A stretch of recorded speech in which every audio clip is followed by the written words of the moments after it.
menjadi sahabat karib Tuhan. Tuhan ingin agar kita menjadi sahabatnya Dia. Tapi kita dan Tuhan itu memiliki beberapa aspek yang berbeda. Contohnya, Tuhan adalah pencipta kita. Tuhan adalah Allah kita. Tuhan adalah Bapa kita. Tuhan adalah Raja kita. Tuhan adalah Tuhan kita. Tuhan adalah anak Allah. Tuhan adalah juru selamat kita. Tuhan adalah penebus kita. Nah, dan masih banyak yang lain lagi. Tapi yang paling mengejutkan adalah Tuhan yang Maha Kuasa itu ingin menjadi sahabat kita. Wow. Dan di Taman Eden itu, Adam dan Hawa itu mempunyai hubungan ideal dengan Tuhan. Mereka itu bisa ngobrol tiap hari dengan Tuhan. Mereka itu bisa bercakap-cakap dengan Tuhan setiap hari. Dan mereka itu bersuka di dalam Tuhan, dan Tuhan juga bersuka di dalam mereka.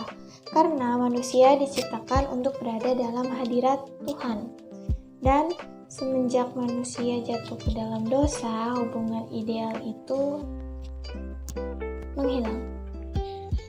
Hanya orang dalam perjanjian saja yang masih mempunyai hak istimewa untuk bersahabatan dengan Tuhan.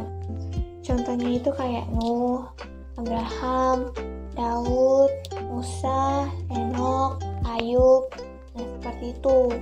Tetapi, takut akan Tuhan bukan berarti persahabatan, dan itu lebih sering terjadi di perjanjian. Dan sampai sekarang pun kita masih bisa bersahabatan dengan Tuhan oleh karena anugerah Tuhan dan pengorbanan Yesus. Tuhan ingin agar kita akrab dengan Dia. Dia itu menciptakan semuanya, Dia itu menyusun sejarah-sejarah sampai rincian-rincian kehidupan kita, hanya untuk ingin agar kita akrab dengan Dia dan bersahabatan dengan Dia. Mengenal dan mengasihi Tuhan adalah hak istimewanya kita. Dan dikenal serta dikasihi adalah kebahagiaan besar Tuhan kepada kita. Dan cara supaya kita dapat membangun persahabatan dengan Tuhan adalah yang pertama, kita itu harus selalu bercakap-cakap dengan Dia, ngobrol dengan Tuhan. Kita bisa melibatkan Tuhan dalam saat teduh kita juga bisa. Tetapi Tuhan itu tidak mau hanya dalam saat teduh saja. Tuhan ingin dari pagi sampai malam, pokoknya hampir setiap jam, setiap hari kita selalu melibatkan Dia dalam semua hal.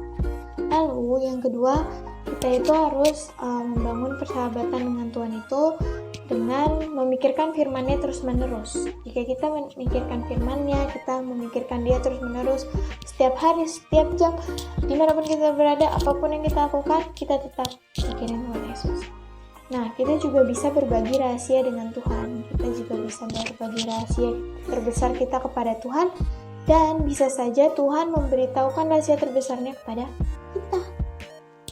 Jadi, kita itu harus mempunyai hubungan yang akrab dengan Tuhan, membangun sebuah hubungan dengan Tuhan, dengan ngobrol dengan Tuhan setiap hari, lalu memikirkan firman-Nya. Dan doa juga dapat membantu kita untuk berbicara dengan Tuhan. Meditasi, Tuhan juga dapat berbicara kepada kita. Jadi, kita itu harus membangun persahabatan dengan Tuhan agar kita akrab dengan Dia. Seperti itu. Dan ayat hafalannya adalah Mazmur pasal 25 ayat 14a. Tuhan bergaul karib dengan orang yang takut akan Dia. Bye-bye.